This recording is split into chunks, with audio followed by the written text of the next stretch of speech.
This video is going to show how to create accurate XOR Gate and XNOR Gate spice models in OrCAD PSpice.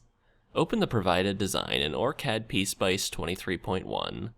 Select Place, PSpice Part, Modeling Application from the menu. In the Modeling application, expand Digital, Gates. Select XOR XNOR from the list.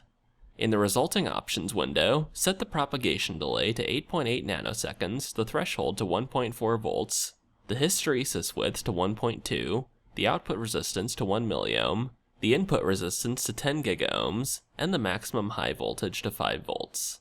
Click Place. Click to place the gate assembly in the schematic.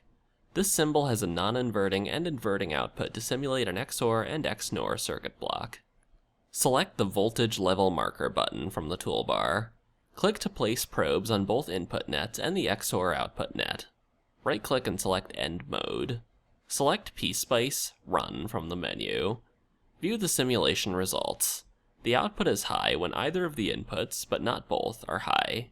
Back in the schematic, select the probe on the XOR output net and press Delete on the keyboard. Select the Voltage Level Marker button from the toolbar.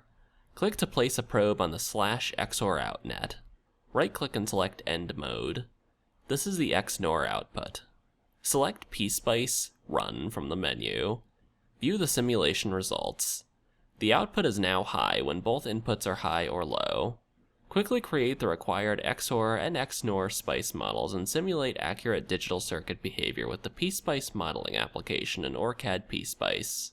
For more tutorials, visit us at resources.ema-eda.com, and don't forget to like and subscribe to our YouTube channel.